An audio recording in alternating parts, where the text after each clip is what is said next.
Okay. Today's song is Dream Away.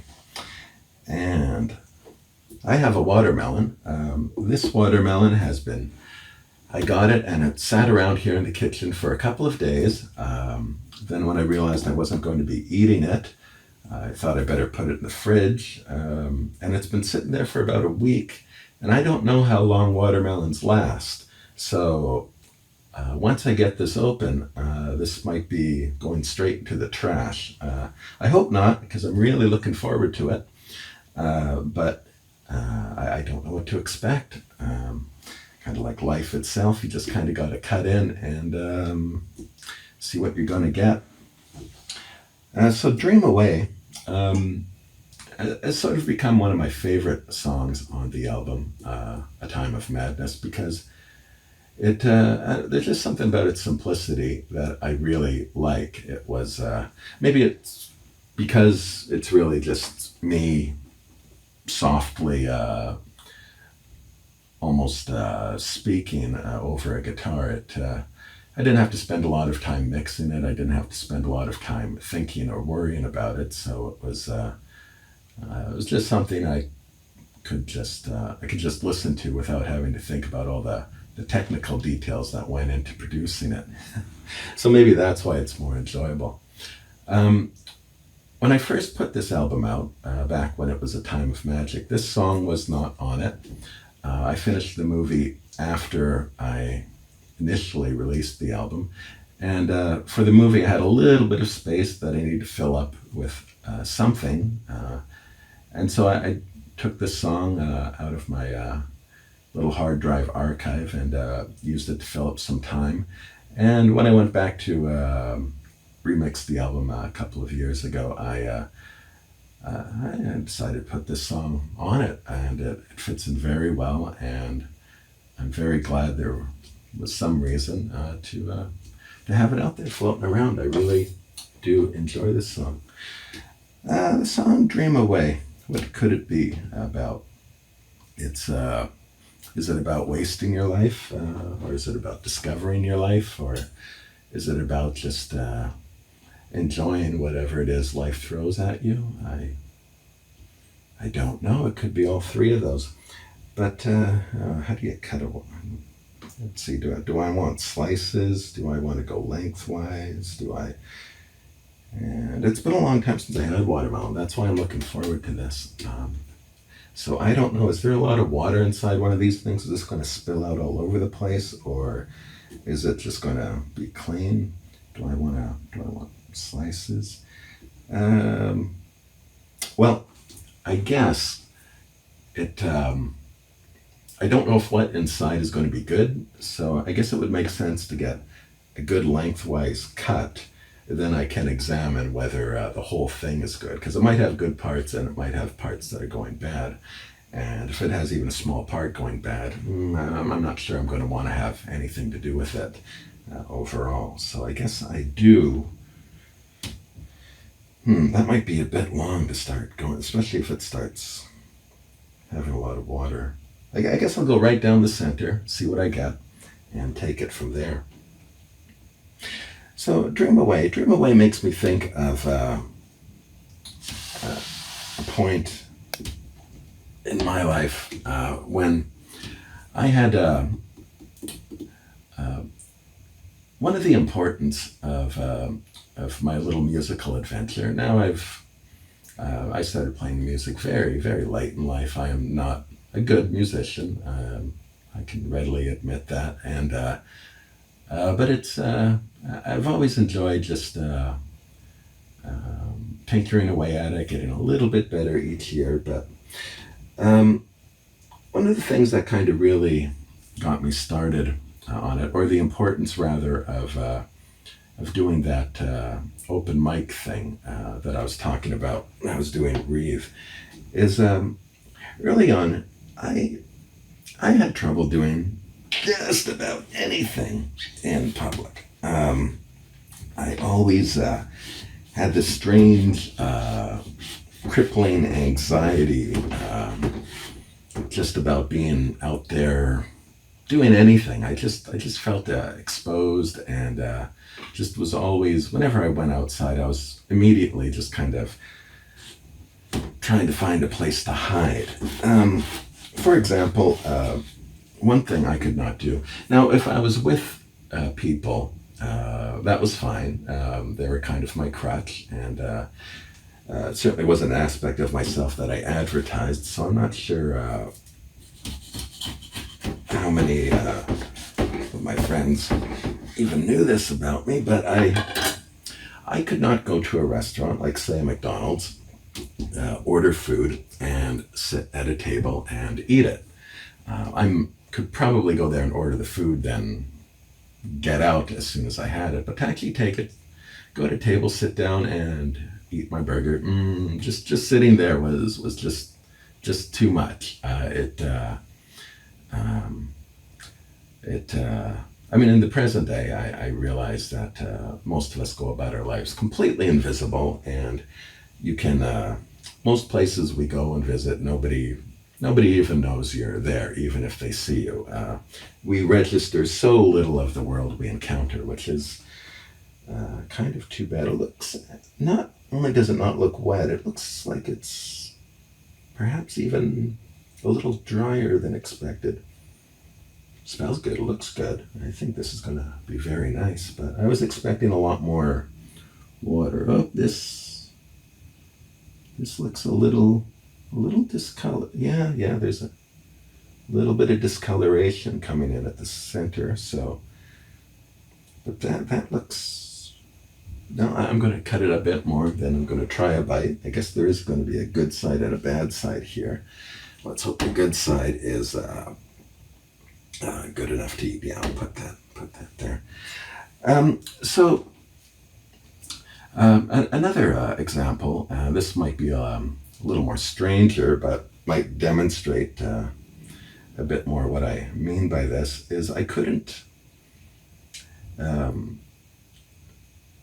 If I went to cross a street that had a crosswalk, and you go up to a crosswalk, you press a button, the lights flash, cars stop, they sort of line up there, and you cross the street.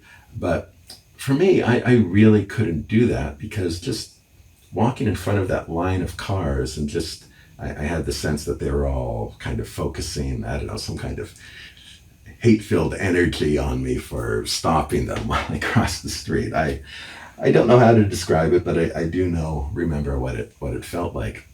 And so I would, instead of crossing the street at a crosswalk, I would just pick an area of the street far away from the crosswalk, wait until traffic had a bit of a gap, and then just kind of run for my life across the street, which was probably a lot more irritating to any driver than using the crosswalk. But again, it was all just to avoid any type of attention whatsoever. Now, as you get older and start needing things like jobs, being like this is not helpful. It's not helpful at all, and it's quite debilitating in all sorts of ways, big and small. So I knew this was something that I had to take care of. I had no particular idea of how to do it, but what I did do was I started making a list for myself of things that I just couldn't do. And I sort of made up this list, and I started with what I perceived to be what would likely be easy things to do, and then progressively more difficult things. And then at the bottom of the list were kind of almost things that I felt I'm never going to do this, but they are an example, and kind of like the outlandish, the wishful thinking, the summit of Mount Everest kind of things at the bottom. So at the top were simple things like going, getting something to eat, and sitting there and eating it. Actually, the very first thing I tried to conquer was actually going to a movie theater and seeing a movie, again, on my own. If I had someone with me, then these things weren't an issue, but doing it on my own was the big deal. And I remember going to the movie theater. There was uh, at the time in the afternoons, a lot of theaters you could see movies for like a tenth of what they would cost in the evening, and not a lot of people were there in the afternoon. So I remember going there, and I was kind of like an airplane uh, going around in circles, trying to come down and land, but pulling up at the last second. I'd sort of walk up to the box office and then just kind of tense up and keep walking. Back then, you actually had to talk to a person to buy your ticket to go in. There wasn't any. Last time I was at a theater, it was all automated. In fact, I'm pretty sure it's pretty normal just buy everything in advance on a computer. But but there you actually had to talk to a person and get your ticket. So I remember just coming in. I kept walking. I had to go around the entire block back to the. Keep walking. And I really I don't know if the person at the box office kind of noticed this person kept going by, and I don't even know if I went to see the movie that particular day, um, but um, but I do remember when I did eventually come on in and just get the ticket, then go in. The theater was a very good first step because once you get the ticket and go inside, it's dark. It's once you're in your seat, you are basically uh, in your own space. I mean, assuming the theater isn't too crowded. And I started really enjoying going to see movies. It's funny, once I kind of burst that bubble, I was there all the time. In fact, I never had much money, but I would this particular, actually there's a few theaters, but they were far away from where I lived, so I have to take the bus down there to go there. And after a while, I found, well, for the price of the bus home, I could just see another movie. So I would walk. It would take me like 3 or 4 hours to walk home, but that's okay. I didn't have anything else to do. So this is this any? I'm wondering whether or not I should bite into. It smells good. It looks okay. It just looks a tad dry. That's all. Hmm. Yeah, it tastes okay. It actually it feels like it's just a little like it's losing a little bit of its flavor, um, but and it feels like it's not quite as moist as I expected, but it's not that bad. Actually, it's not bad at all. If I didn't know that this has been sitting around here all week, I wouldn't have any trouble digging into this at all. So yeah. So anyway, so how this ties into music is at the bottom of the list, kind of the in the Mount Everest category. There were things like like jogging, actually. Like I'd see these people running down the street or running around in the. There was a large park near where I lived at the time, and I see them running around, and of course everyone's like, notices them when they drive by, and are just like, well, I couldn't do. I'd just die if I went running like that. And I remember one year giving it a try, getting up extremely early in the morning when it was still dark out, and then I think I made about 5 minutes before I just couldn't. Um, it turned out with running, I really had to learn how to breathe to be able to run more than 5 minutes. But that was another thing. Kind of once I popped the bubble of being out there exposed, um, I really loved running. I don't run anymore because I'm not sure it's terribly good for knees and joints, especially as a person gets older. So I'm a little afraid to start because whenever I ran on sidewalks and cements, I would get terrible shin splints. I always had to make sure I was running on grass, And unfortunately, I don't live by a large park anymore. So if I were to run, it would just be on the street. And that's just not great. But at that time, I ran. I would go on monster runs once I got my breathing under control, which took a long time. Took lots of, when I say a long time, I mean years. I would, in the spring, I would try running, only be able to go so far, but there was always around 5 or 10 minutes, I'd kind of hit this wall where I'd sort of run, then I'd just kind of have to stop and run, so it'd be and but I learned just a very simple technique of 4 breaths in, 4 breaths out. And I found just focusing on that, just keeping that, just, you know,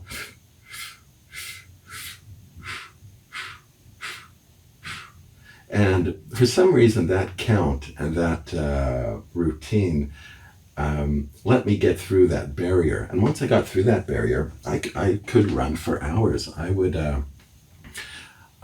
to download.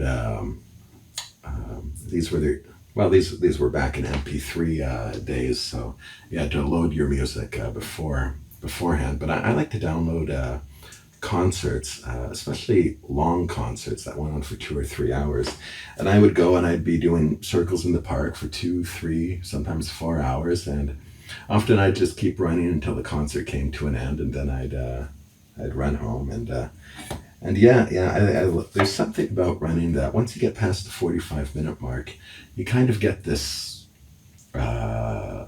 your mind just seems to explode in time and space, and you're just in this euphoric buzz, and yeah, I love doing that. I could just keep going on and on. And yeah, I should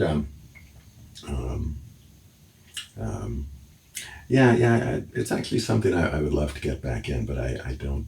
I'm not sure where around where I'd live where I'd be comfortable. And again, I can't do it on cement. It has to be on mud. Cement, it just doesn't take very long at all, and I just get these crippling shin splints that take weeks and weeks to go away, and you can't run through them. It just makes them worse.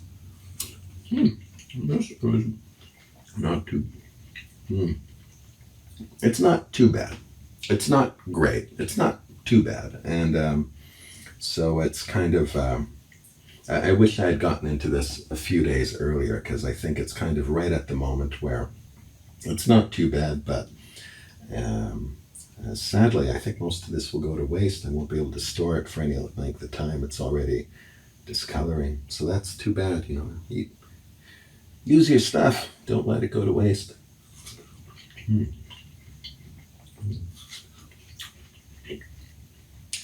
Yeah, the taste is just getting a little. It's too bad. I was really looking forward to that. So getting back to the list, at the very bottom of the list, kind of the most ridiculous thing I could think of when I first made the list, the planting the flag on Mount Everest moment, was actually performing in front of people, like kind of strapping up a guitar and playing. That was insanity in my mind. At the beginning of this adventure, that was just something I wrote down because I did really like listening to music, and just performing in front of people, though, for me just seemed like an insane proposition. It was just it was not going to happen. It was crazy, it was nuts, but it was an example of something I could not do. So it was on the list, and it was frankly at the bottom of the list that I had no real hope of ever getting to that far. And so when I started actually getting into writing music, I think that was one of the reasons why I really spent a lot of time trying to work with Chad, who, as I mentioned earlier, he had his good days, he had his bad days, and it was always kind of waiting around for him, and he was never really fully adjusted. But I think I spent a long time really trying to find a way to work with him, really trying to just wait on his moods and just kind of work in an opportunistic way. It's like, because I really, if I ever wanted to do anything with music, I needed someone beside me to kind of support me doing it, because I couldn't do it alone. I couldn't. I was incapable of it. So that was the secret reason of why I needed Chad. And however, what I actually did um, at a certain point, yeah, so I guess where I'm going to is when I actually did play on my own in front of people, even though it was just a little open mic. Some days there were lots of people, some days there was virtually no one. Um, that moment was really, um, that was that was success. I was, it wasn't. Uh, it wasn't about finding a career in music. It wasn't about getting applause or anything. When I was able to stand up there and just do that on my own, and come back the next week and do it again, and then do it again, and then do it so often that it was no longer even a thing. That was victory. That was crossing off the end of the list. That was planting my flag on the summit of Mount Everest. So, in my mind, this music adventure has been a roaring success. It's, that,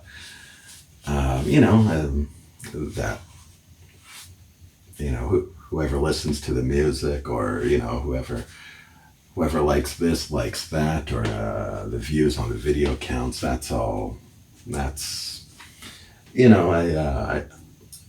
the albums and all that, they're fun, they're great, and I enjoy making them, but I've actually already obtained success in this. I've already planted my flag. I've crossed off the end of the list. Yeah, I was able to kind of get that out of my own head. So Dream Away really just brings that back to me. It really reminds me of why I kind of got into doing this. It was kind of a matter of not even self-discovery, but self-transformation. And the person who picked up the guitar was able to use that to reinvent himself, I guess. And if if you're that crippling introverted, just getting a job or interacting with people, and just making friends and all that business is just impossible. And yeah, I'm glad I decided to make that list, and set about taking those small steps, because that's it's not an easy way to be. It's a cage, and also because I was relying so strongly on the people in my life. It also caused me to keep people in my life for far longer than what they should have been. There were people who were not such good influences, and but I felt, well, this is the only friend. There will never be another friend, because I didn't make friends. The friends you have, they're kind of like they loomed far larger than they should have been in my life. So it's important to sit back and examine yourself and challenge yourself, as painful as it sometimes is. Dream away. Yeah. Dreaming my life away. Well, thanks for dropping in again today. I hope this was interesting to you. And I guess we have a few more songs on this journey of a time of madness coming along. Um, hopefully I'll get out of the house and we'll do a few more field trips coming up. Um, yeah, well, we'll see tomorrow. I think tomorrow's on Garbage Hill, which is yeah, another song about just sheer depression. Yeah. Well, we're going through a dark place here, so don't be scared. Just we'll get through it, and but I hope you come back again tomorrow for it. All right, take care.